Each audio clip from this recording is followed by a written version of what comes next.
वालेकुम सलाम, राम राम, सत श्री अकाल। कैसे हो भाई? सभी ठीक? कैसी चल रही है तैयारी? तो भाई जो अपनी बुक चल रही है हमारे अतीत इतिहास है, भाग एक 6 क्लास की। आज उसका लास्ट लेसन है। आज इसको हम एक्सप्लेन करेंगे, समझेंगे इसके अंदर क्या कहानी है। लेसन का नाम है भैया इमारतें, चित्र तथा किताबें। हाँ, एक बात और भाई, वन बाय वन अगर हम फर्स्ट लेसन शुरू करते हैं तो हमें अच्छे से समझ में आएगा और जो कंसेप्ट है वो एक दूसरे से जुड़ते चले जाएंगे और हमें हमारा जो कंसेप्ट है वो क्लियर होता चला जाएगा। ठीक है भैया? तो जो भी क्लास देखे वो फर्स्ट क्लास से ही देखना। इसमें हमारा जो लेसन है अध्याय नंबर 11 है, इमारतें, चित्र तथा किताबें। भाई इमारत से हमें कैसे जानकारी मिलती है, चित्रों से हमें इतिहास के बारे में कैसे जानकारी मिलती है, और उस समय पे जो किताबें लिखी गई उनसे हमें क्या जानकारी मिलती है। इन तीनों का एक संबंध है, उसके बारे में हम पढ़ेंगे, इसमें जानेंगे क्या बात है क्या नहीं। करते आज हमारी कहानी शुरू। ठीक है भैया? इमारतें, चित्र और किताबें। ठीक है भाई। मरुद स्वामी आज बहुत खुश था। ये भाई एक लड़का है, मरुद स्वामी, मरुद स्वामी। पहिएदार कुर्सी में बिठाकर उसका भाई उसे कुतुब मीनार दिखाता हुआ प्रसिद्ध लोहा स्तंभ के सामने ले गया। क्या दिखाना? कुतुब मीनार।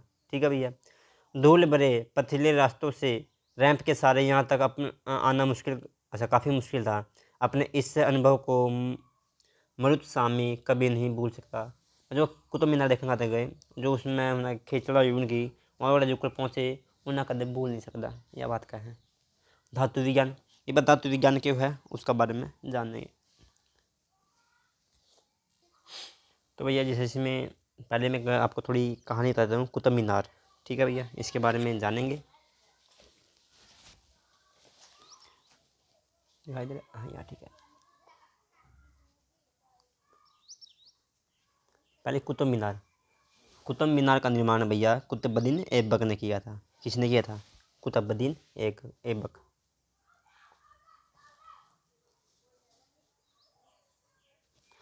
कुतुबुद्दीन ऐबक। ठीक है भैया? कुतुबुद्दीन ऐबक ने कुतुब मीनार का निर्माण किया था। ठीक है भाई? और कुतुबुद्दीन ऐबक ने जो कुतुब मीनार का निर्माण किया था ना, वो किसके लिए किया था? किसके लिए किया था? बस शेख ख्वाजा, शेख ख्वाजा कुतुबुद्दीन, शेख ख्वाजा कुतुबुद्दीन बख्तियार काकी, बख्तियार काकी। ठीक है भैया? याद रखने के लायक है भाई। भाई जो शेख ख्वाजा कुतुबुद्दीन बख्तियार काकी की याद में कुतुबुद्दीन ऐबक ने कुतुब मीनार का निर्माण किया था। आगे बढ़ते हैं भाई, क्या बात इसमें। धातु विज्ञान, यानी कि प्राचीन काल में जो हमारे रचनाकार हुए हैं, कहानीकार हुए हैं, या फिर जो इमारत शिल्पकार हुए हैं, उनको का भी विज्ञान था, धातु का भी ज्ञान था। प्राचीन भारतीय धातु वैज्ञानिकों ने विश्व धातु विज्ञान के क्षेत्र में प्रमुख योगदान दिया। पुरातात्विक खुदाई ने यह दर्शाया कि हड़प्पावासी कुशल शिल्पी थे, कुशल शिल्पकार थे। उन्हें तांबे के धातु क्रम यानी कि धातु शोध व धातु में एक्सपेरिमेंट करने की जानकारी थी। भाई उनकी काम करने की जानकारी थी। उन्होंने तांबे और टीन को मिलाकर कांसा भी बनाया था। जहाँ हड़प्पावासी कांस्य युग से जुड़े थे, वहीं उनके उत्तराधिकारी लोहा युग से संबद्ध थे। जो हड़प्पावासी थे वह तो कांस्य युग से जुड़े थे, परंतु जो हड़प्पावासियों के उत्तराधिकारी थे उनकी लोहा की भी जानकारी प्राप्त कर ली थी। भारत अत्यंत विकसित किस्म के लोहे का निर्माण करता था। अच्छा जी, अब भारत है अत्यंत विकसित किस्म का लोहा, जो बहुत एक नंबर क्वालिटी का लोहा का निर्माण कर रहा था भारत है। जिसमें लोहा के प्रकार देखे हैं: खोटा लोहा, पिटवा लोहा, डलवा लोहा। ठीक है भैया? ये 3 प्रकार का लोहा गया। ये पढ़ाएंगे पे लोहा स्तंभ के बारे में, जो अपने दिल्ली में खड़े है। ठीक है भैया? महरौली में। तो इसकी जानकारी देंगे कि कोई महरौली दिल्ली में कुतुब मीनार के परिसर में खड़ा यह लोहा स्तंभ भारतीय शिल्पकारों की कुशलता का एक अद्भुत उदाहरण है। क्यों उदाहरण है भाई, क्यों फेमस है, वो जानेंगे। इसकी ऊंचाई 7.2 मीटर है और वजन 3 टन। इसका निर्माण लगभग 1500 साल पहले हुआ था। कितने साल पहले भाई? 1500 साल पहले। इसके बनने के समय की जानकारी हमें इस पर खुद अभिलेख से मिलती है। अभिलेख क्या होता है? ये जो भाई पत्थर होगी, धातु होगी, जो चढ़ाई में भाई उकेरा जावे, इनका ऊपर छीणी थोड़े की मदद बनाया जावे। ठीक है भैया। इसमें चंद्र नाम के एक शासक का जिक्र है जो संबद्ध गुप्त वंश के थे। आप ये अध्ययन 10 में पढ़ गया, समुद्रगुप्त हो गए। ठीक है भैया, जो गुप्त वंश के थे, चंद्रगुप्त, समुद्रगुप्त और गुप्त वंश के थे। इसमें चंद्र नाम के एक शासक का जिक्र जो संभवतः गुप्त वंश का था। ठीक है भैया। आश्चर्य की यह बात है कि इतने वर्षों के बाद भी इसे जंग नहीं लगी। देखो भैया, लोहा स्तंभ भाइयों कद बनया 1500 साल पहले, और आज लग भी इसका जरकुन लग गया। कितना बढ़िया लोहा का काम करेगा उस टाइम पर भाई। इस टाइम भाई इस तरीका का लोहा की चीज़ बनाई है जिसका जरकुन लग गया। सोचने की बात है। सोचो, ईंटों और पत्थरों की इमारतें भाई, ईंट की और पत्थर की इमारतें हैं जो वहाँ पर मंदिर मिले हैं, महल मिले हैं, उनका बारे में थोड़ी थोड़ी जानकारी लेवांगे। हमारे शिल्पकारों की कुशलता के नमूने स्तूपों जैसी कुछ इमारतों में देखने को मिलते हैं। स्तूपों के मान, ठीक है। स्तूप का शाब्दिक अर्थ क्या होता है भाई? टीला। हालांकि स्तूप विभिन्न आकार के थे, कभी गोल लंबे तो कभी खड़े या फिर छोटे, अच्छा कभी बड़े या छोटे। उन सब में एक समानता है, प्राय सभी स्तूपों के भीतर एक छोटा हरा डिब्बा रखा रहता है। इन डिब्बों में महात्मा बुद्ध की अस्थियाँ, उसकी कौन अंश है वह बात है भाई। इन डिब्बों में बुद्ध या उसके उनके अनुयायियों के शरीर के अवशेष जैसे दांत, हड्डी, राख, ये देखो भैया इसमें भी दे रखे हैं, हड्डी, राख, उनके द्वारा प्रयुक्त कोई चीज़ या कोई कीमती पत्थर अथवा सिक्के रखे रहते हैं। भाई इन डब्बे में क्या करा, यानी कि भाई जो अपने स्तूप है नहीं, या महात्मा बुद्ध है जुड़े, चाहे उनके शिष्य हो, चाहे खुद महात्मा बुद्ध हो, उसके अनुयायी हो, उन खातर है। उनके जो महात्मा बुद्ध होगी वो उसके अंश है, या फिर उसके जो अनुयायी थे उनकी हड्डी या की हो, राख हो, उनकी दरकंदा बना रखे हैं। एक डब्बी मिला है, उस डब्बी में यह बात करना है। इसे धातु मंजूषा कहते हैं। जो डब्बी का नाम ही पड़ गया है इन्हें क्या हुआ, धातु मंजूषा। प्रारंभिक स्तूप धातु मंजूषा के ऊपर एक मिट्टी का टीला होता था। पहले तो एक मिट्टी का टीला बना दिया करते, बाद में टीले को ईंटों से ढक दिया गया। क्या बात है भाई, काम बदलने लगे, क्या कर दिया, ईंटा का ढकने लगे। बाद के काल में उस गुम्बद नुमा ढांचे की तराशे हुए पत्थरों से ढक दिया गया, ये बना दिया गुम्बद। ऊपर गुम्बद नहीं बना था मंदिर जहाँ पे ऊपर है, वही काम करने लगे। प्रायः स्तूप के चारों ओर परिक्रमा करने के लिए एक वृत्ताकार पथ बना होता है जिसे प्रदक्षिणा पथ कहते हैं। प्रदक्षिणा पथ, ठीक है भैया। इस रास्ते को रेलिंग से घेर दिया जाता है, यानी कि इसका आसपास है भाई ईंटा की या लकड़िया की घेरा बना दिया जाएगा है। रेलिंग से घेर दिया जाता था जिसे वेदिका कहते थे। ज्योग्राफी में वेदिका फार्म, यानी कि भाई एक मिनट जैसे वो स्तूप है, इसका लोया रेलिंग बना दी भाई।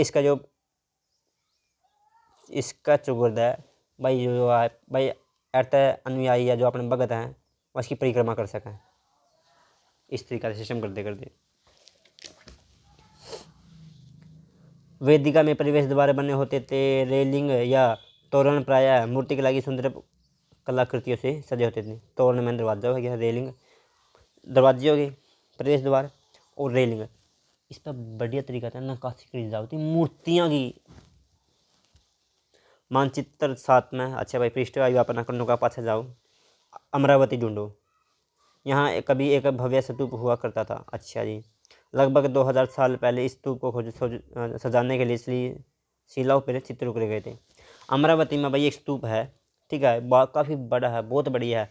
लगभग 2000 साल पहले इसका ऊपर शिलाओं के ऊपर जो उसके पत्थर थे चित्र उकेरे गए हैं।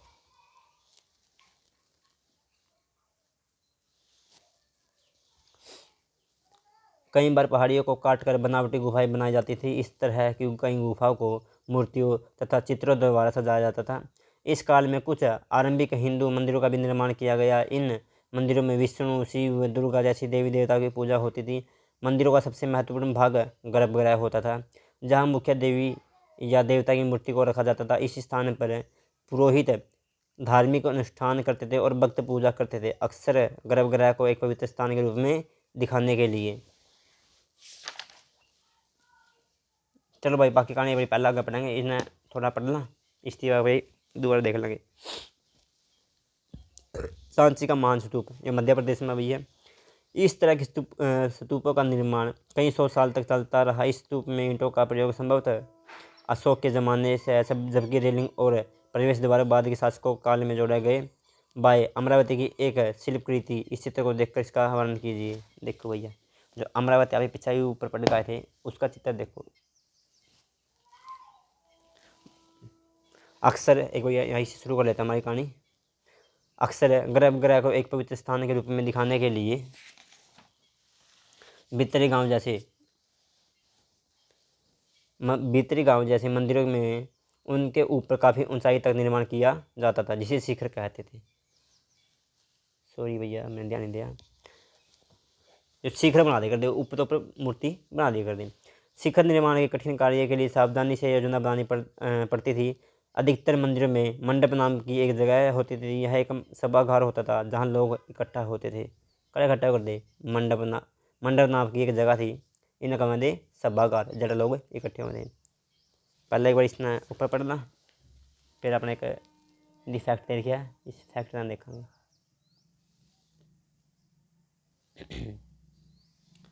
बाएं ऊपर, अच्छा जी। उत्तर प्रदेश के भीतरी गांव का एक आरंभिक मंदिर, यह लगभग 1500 साल पहले पक्की ईंट और पत्थरों से बनाया गया। दाएं ऊपर महाबलीपुरम के एकात्मिक मंदिर, इसमें से प्रत्येक मंदिर एक की विशाल पहाड़ी को तराश कर बनाया गया, इसलिए इसे एकाश्म कहा गया है। जो भाई ये ऊपर है नहीं, ये एक को पहाड़ी में काट कर बनाया गया मंदिर, जाते इसने के को है एकाश्म कहा गया है। ईंटों से बनाए जाने वाले मंदिर यह से बिल्कुल भिन्न होते हैं। मैं भिन्न तो नहीं होंगे। ईंटों से बनी इमारतों में नीचे से ईंटों के एक तरह तह जोड़ते हुए उसे ऊपर की ओर तराशे जाते हैं, बल्कि चट्टान तराशने के कर बनाए जाने वाले मंदिरों को पत्थर काटने वाले ऊपर से नीचे क्रम में बनाते हैं। यह बात मानना नहीं है भाई, क्योंकि आप जब कोई मकान बनावा नहीं, कुछ भी लगा, पहले नींव बनाएंगे, उसका बाद 1 बाय 1 ऊपर ईंट लाने जाएंगे और मंदिर का निर्माण करेंगे। परंतु पहाड़ का ऊपर क्या करेंगे, ऊपरली साइड काम करेंगे, चुगड़ता है काट दे, पहाड़ ना काट दे उसका अंदर नकाशी कर देने, फिर ऊपर तय नीचे आएंगे। इन मंदिरों को बनाते समय पत्थर काटने वालों को किन समस्याओं का सामना करना पड़ता होगा, इसकी सूची बनाओ। ये पत्थर काट देना भाई, एक डिज़ाइन देना, पत्थर तक डिज़ाइन देना, ऊपरी साइड तक, नीचे तक बनाना चल था भाई, नू बनाना पैर बना दी, पहलवा करा दिया, ऊपर तक डिज़ाइन करता चलना, माइंड में चीज़ सेट करना, कमाल की बात है। दाए ए होल का दुर्ग मंदिर, यह लगभग 1400 साल पहले बनाया गया था। ये नीचे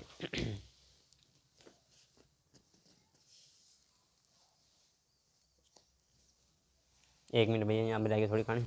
मानचित्र 7 में भाई नुकाई महाबलीपुरम और एहल को ढूंढो। एहल का मंदिर तो आपने नीचे देख लिया। इन शहरों में पत्थरों से बने कुछ उत्कृष्ट मंदिर है, इनमें से कुछ यहाँ दिखाए गए हैं। अच्छा जी, स्तूप या मंदिर किस तरह बनाए जाते थे? पहाड़ा काट का बनाए कर दे, वह बात है भाई। स्तूप या मंदिरों को बनाने की प्रक्रिया में कई अवस्थाएं होती थी।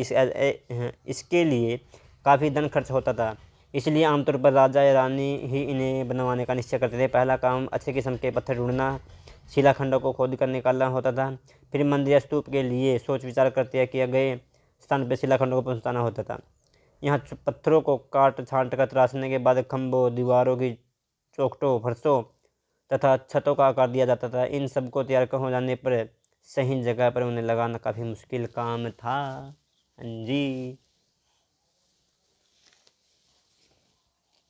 देखो भाई, जो कोई काम कर दे छीनी थोड़ा लेकर ना, इस तरीके का काम कर दे। पहला एक हिंदी चित्र देखा है NCERT ने। इस तरह के शानदार ढांचों का निर्माण करने वाले शिल्पकारों को सारा खर्च समझ राजा रानी ही देते थे। जो भी शिल्पकारों कर दे, इनका खर्चा पानी जो दे कर दा, राजा या रानी दे कर दे।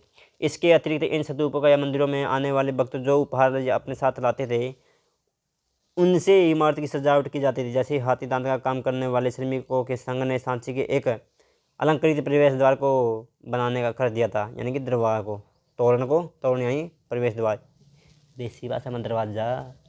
इनकी सजावट के लिए पैसे देने वालों में व्यापारी, कृषक, माला बनाने वाले, इत्र बनाने वाले, लोहार, सुनार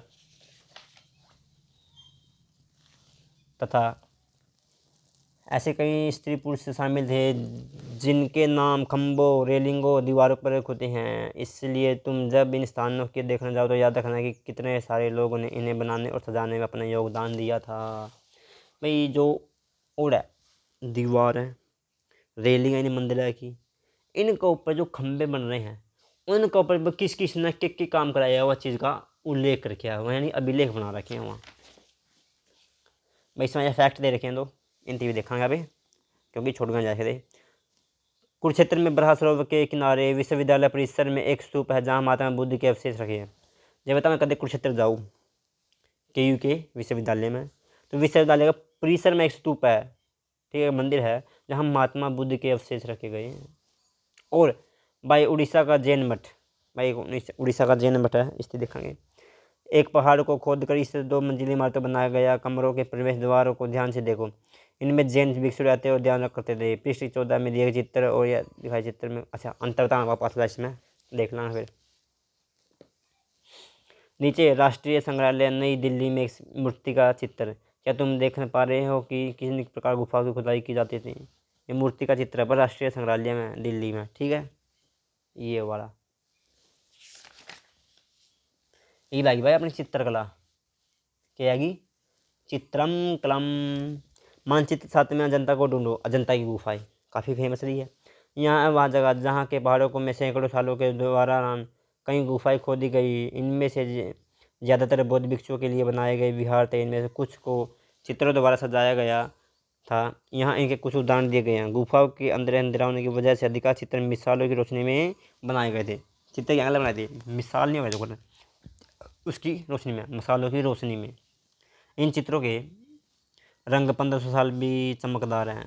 क्या बात भाई, 1500 साल पहले वहाँ चित्र बनाए, उनमें रंग कराया, आप ही पेंट कराने गला उतर जाए तो उस टाइम का बनाया रंग नू का नू जमा एग्जैक्ट भी सेम दिखा है। ये रंग पौधे खनिजों से बनाए थे। इन महान कृतियों को बनाने में अच्छा भाई जो यहाँ आकृति बनाई या कृतियाँ बनाई, इन कृति बनाने कलाकार थे अज्ञात, कुछ नहीं बेटा कौन थे। अजंता के चित्र तुम्हें इसके प्रकार से प्रत्येक चित्र में जो दिखता है उसका वर्णन कीजिए।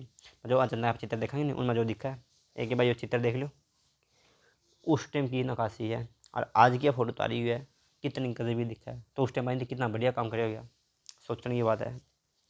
ये बात है किताबा की दुनिया में, क्या की पुस्तकों की दुनिया। इस युग में कई प्रसिद्ध महाकाव्यों की रचना की गई। इन उत्कृष्ट रचनाओं में स्त्री पुरुषों की वीर गाथा तथा देवताओं से जुड़ी कथाएं हैं, पढ़ेंगे अभी। करीब 1800 साल पहले एक प्रसिद्ध तमिल महाकाव्य शिल्पाधिकारम की रचना इलागो नामक कवि ने की थी। भाई इसमें थोड़ी बात ध्यान देने का योग्य है। 1800 साल पहले प्रसिद्ध तमिल का महाकाव्य है, हिंदी में संस्कृत पढ़ने महाभारत रामायण, उसी प्रकार तमिल भाषा का शिल्पाधिकारम इसकी रचना करी थी इलांगो ने नामक कवि ने की थी। इसमें कोवलम नाम के एक व्यापारी की कहानी यह है। पुहार में रहता था, अपनी पत्नी कनंग की उपेक्षा कर वह एक नर्तकी माधवी से प्रेम करने लगा। भाई अपनी पत्नी छोड़ दी, अब और एक नर्तकी थी माधवी, उससे लग गया प्रेम करने। बाद में वह और कनंगी पुहार छोड़कर मुदेर चले गए। वहाँ पांड्या राजा के दरबारी जोहिर ने कोवलन पर चोरी का झूठा आरोप लगाया, जिस पर राजा ने उसे प्राण दंड दे दिया, मृत्यु दंड दे दिया। कनंगी जो अभी भी उसे प्रेम करती थी, इस अन्याय के कारण दुखी और रोष से भर गई। उसने मुंदेर शहर का विनाश कर डाला। क्या बात है, जो अपने पति तक प्रेम रहती उन्हें क्या कराया, अपने पति की मृत्यु का बदला लेने खातर उस शहर नष्ट कर दिया। उसे तो लिटरेरी कहानी है, देखा क्या हुआ इसमें। शिल्पाधिकारम से लिया गया एक वर्णन है भाई, शिल्पाधिकारम जो महाकाव्य इसमें लिया गया। यहाँ कवि ने कनंगी के दुख का इस तरह वर्णन किया है। ओ मेरा दुख तो देखो, कि ओ मेरा दुख तो देखो, तुम मुझे सातावना तक नहीं दे सकते। क्या यही है कि विशुद्ध सोने से भी सुंदर तुम्हारा शरीर बिना धूल से सना यूं ही पड़ा है। कि विशुद्ध सोने से भी तुम सुंदर, सोना तक भी सुंदर तुम्हारा शरीर है, जो तेरा शरीर नहीं है सोना तक सुंदर है, धूला ये धूल से सना हुआ यूं ही पड़ा है। यहाँ कहाँ का न्याय है कि गोधूली की इस सवर्णित आभा में फूलमाला से ढके सुंदर वक्षस्थल वाले तुम जमीन पर गिरे पड़े हो। मैं अकेली असहाय और हताश होकर खड़ी हूँ। क्या ईश्वर नहीं है? क्या इस देश में ईश्वर नहीं है? पर क्या उस स्थान पर ईश्वर रह सकता है जहाँ के राजा की तलवार निर्दोष नवागुतक यानी कि जो नवागुतक यानी कि जो बाहर से नया आया हो कि प्राण ले लेती है, क्या ईश्वर नहीं है? नहीं है। यह कहानी क्या रही है भाई। तमिल का एक और महाकाव्य है, उसका बारे में देखा कि भाई ये 1400 साल पहले का, वो 1800 साल पहले का। एक और तमिल महाकाव्य है मणिमेखलाई को करीब 1400 साल पहले सत्यनारायण द्वारा लिखा गया। इसमें कोवलम माधवी की बेटी की कहानी है। अच्छा, कोवलम और माधवी की बेटी की कहानी। इसमें देख, इसमें तो आया जो आप ऊपर पढ़ के आए हैं उनके पति पत्नी की, इसमें आई बेटी की। ये रचनाएं कई सदियों पहले ही खो गई थी। उनकी पांडुलिपियाँ दोबारा लगभग 100 साल पहले मिली। खो भी गई, पै भी गई। अन्य लेखक जैसे कालिदास, जिसके बारे में हम संस्कृत में पढ़ के आए थे, ये संस्कृत में लिखते हैं और ये लेसन नंबर 10 में हम इसके बारे में पढ़ कर आए हैं। मेघदूत का श्लोक देखा, श्लोक में क्या हुआ है। यहाँ उनकी सबसे प्रसिद्ध रचना मेघदूत से एक अंश दिया गया है, कालिदास की रचना में है। यहाँ एक विरही प्रेमी बरसात के बादल को अपना संदेशवाहक बनाने की कल्पना करता है। देखो इसमें किस तरह कवि ने बादलों को उत्तर की ओर ले जाती ठंडी हवा का वर्णन किया है। तुम्हारे बौछारों से मुलायम हो उठी मिट्टी की भीनी खुशबू से भरे हाथियों की सांस में बसी जंगली गुलार को पकाने वाली शीतल बयार तुम्हारे साथ धीरे धीरे बहेगी। शीतल बयार यानी कि हवा ठंडी ठंडी तुम्हारे साथ बहेगी। पुरानी कहानियों का संकलन तथा संरक्षण पढ़ते हैं भाई इसको भी।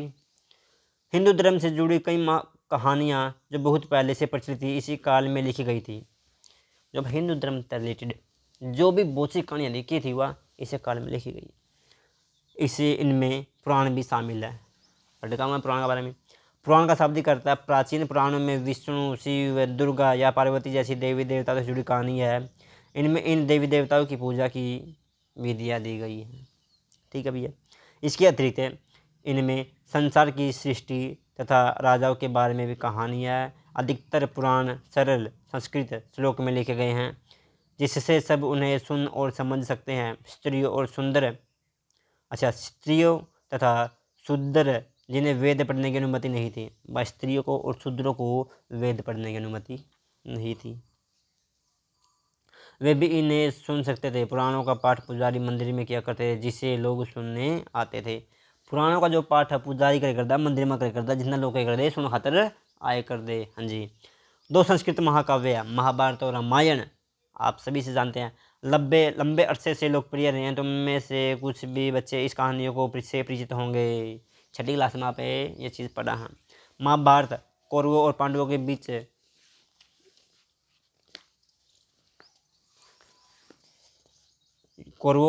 बीच युद्ध की कहानी है। इस युद्ध का उद्देश्य पुरुवंश की राजधानी हस्तिनापुर की गद्दी प्राप्त करना था। यह कहानी तो बहुत ही पुरानी है पर आज इसे हम जिस रूप में मानते हैं वह करीब 1500 साल पहले लिखी गई। माना जाता है कि पुराणों महाभारत दोनों को व्यास नाम के ऋषि ने संकलित किया था। पुराणों को महाभारत को किसने लिखा? ऋषि व्यास ने लिखा। महाभारत में ही भगवत गीता भी है जिसे बारे में तुम अध्ययनों में पढ़ा था। अर्जुन तो सुनाई थी श्री कृष्ण ने भगवत गीता। इसके अंदर उन्हें उपदेश देते अर्जुन तय कि बस तन्ने सिर्फ अपना कर्म का ध्यान दे, रिश्तेदार कोई कुछ नहीं होता। यह बात कही थी श्री कृष्ण ने। रामायण की कथा, इसका बारे में थोड़ा जानना। कौशल के राजकुमार राम के बारे में है। उनके पिता ने उन्हें वनवास दे दिया था। वह वन में उनकी पत्नी सीता का लंका के राजा रावण ने अपहरण कर लिया था। सीता को वापस पाने के लिए राम को लड़ाई करनी पड़ी। वे विजयी होकर कौशल की राजधानी अयोध्या लौटे। महाभारत की तरह ही रामायण भी एक प्राचीन कहानी है जिसे बाद में लिखित रूप में दिया गया। संस्कृत रामायण के लेखक वाल्मीकि माने जाते हैं। लेखक बड़ा बैठ गया धनुआ का। महाभारत लिखी व्यास ने, रामायण लिखी वाल्मीकि ने।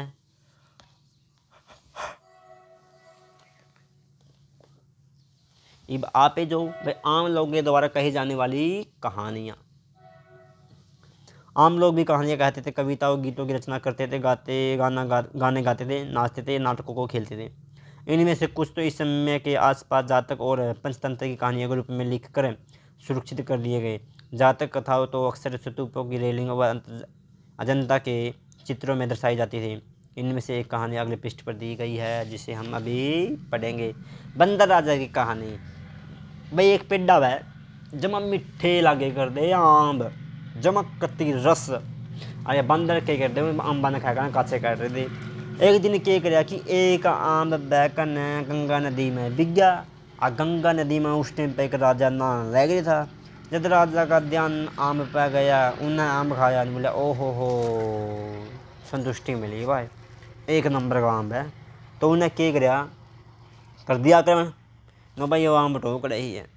उसके सैनिक का न टोया, यो आम का पेड़ा पाया, ओड़ा देखा रह कर दे बंदर। पर राजा बंदर का था, ओड़ा रह कर दे बंदर ने, उसने राजा ने क्या कराया, उन पकड़ दिया आक्रमण। ये बंदर ने बचाने खातर जो राजा बंदर था उन्हें अपनी प्राण त्याग दिए। भाई बाकी इसमें कहानियाँ पढ़ाएंगे, गाना नहीं बताया करते।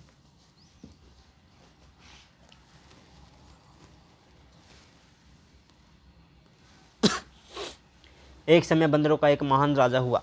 वह हिमालय पर गंगा के किनारे अपने 80,000 अनुयायियों के साथ रहता था। इन सारे बंदरों को एक खास आम के पेड़ के फल बहुत प्रिय थे। ये आम बड़े मीठे होते थे, स्वादिष्ट होते थे, रसीले होते थे। इतने स्वादिष्ट आम धरातल पर नहीं उगते थे। जी हाँ जी। एक दिन एक पका हुआ आम गंगा नदी में गिर कर बहते बहते वाराणसी पहुंच गया। कहाँ पहुंच गया? वाराणसी। वाराणसी में हम सोमनाथ के मंदिर, हाँ सोमनाथ का मंदिर, सोमनाथ है था ये। जरा महात्मा बुद्ध ने अपना के दिया था, उपदेश दिया था। सारनाथ रहे, सोमनाथ नहीं, सारनाथ। और मथुरा किसके लिए था? व्यापारी के लिए भी विख्यात था। और मथुरावासी किसने क्या करते? श्री कृष्ण ने। उस वक्त नदी में वह राजा नहा रहा था, स्नान कर रहा था। उसे वह आम मिला, उसने चक्कर वह हैरान रह गया। उसने अपने राज्य के जंगलों की देखभाल करने वाले से पूछा कि क्या वे इस आम के पेड़ को ढूंढ सकते हैं या नहीं। वह राजा को हिमालय की पहाड़ी पर ले गए, मत ढो दिया। वहाँ पहुंचकर राजा के दरबारियों ने खूब आम खाए। रात में राजा ने देखा कि बंदर भी पके आमों का मजा ले रहे हैं। राजा को यह बात बुरी लगी और उसने सारे बंदरों को मार डालना फैसला किया। बंदरों के राजा ने अपनी प्रजा को बचाने की एक योजना बनाई। उसने आम के पेड़ की टहनियों को तोड़कर उन्हें आपस में बांधकर नदी पर एक पुल बनाया। इसके एक छोर को वह तब तक पकड़े रखा जब तक कि इसकी सारी प्रजा ने नदी को पार नहीं कर लिया।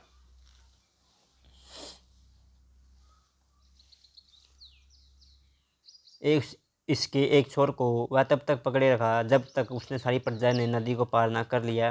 पर इस प्रयास से वह इतना थक गया कि मरणसन होकर गिर पड़ा, मरे गया। राजा ने जब यह देखा तो उसने बंदर राजा को बचाने की काफ़ी कोशिश की, पर वह सफल न हुआ। बंदर राजा की मृत्यु पर उसे शोक हुआ और राजा ने उसे पूरा सम्मान दिया।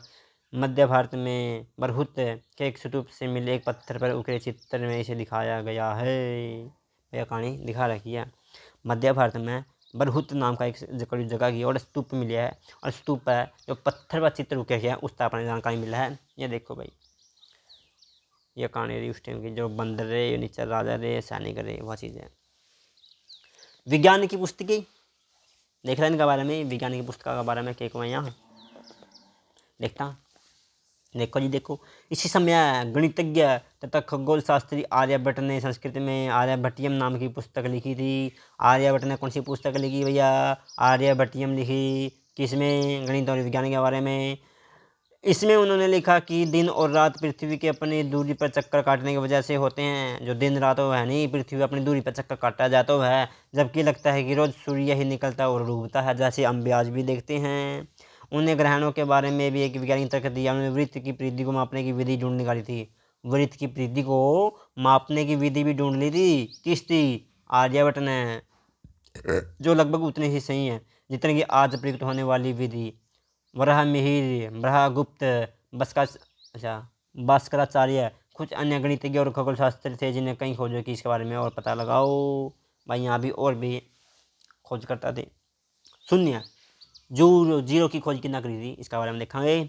अंकों का प्रयोग पहले से होता आ रहा, पर अब भारत के गणितज्ञ ने शून्य के लिए नए चिन्ह का आविष्कार किया।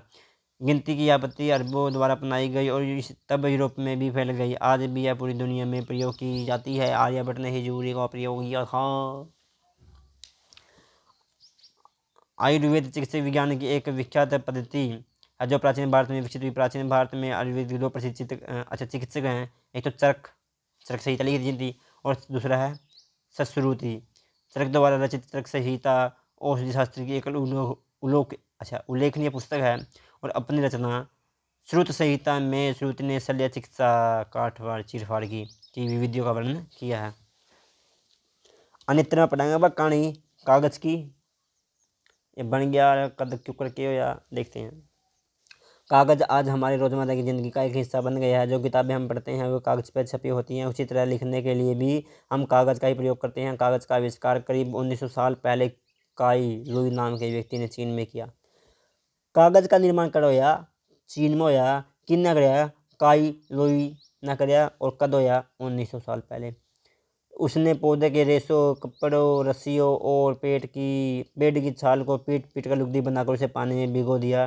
फिर उस लुगदी को दबाकर उसका एक पानी निचोड़ा और तब सूखा कर कागज़ बनाया। आज भी हाथों से कागज़ बनाने की इस विधि को अपनाया जाता है। कागज़ बनाने की तकनीक को सदियों तक गुप्त रखा गया। करीब 1400 साल पहले यह कोरिया तक पहुंची थी और कोरिया से फिर अपनाएगी।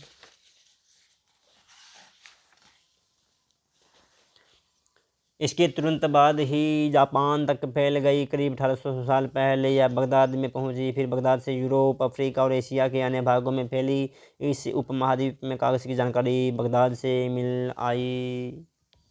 अपना उपमहाद्वीप में जो कागज़ की जानकारी है कितना आई थी भाई, बगदाद आई है, बगदाद।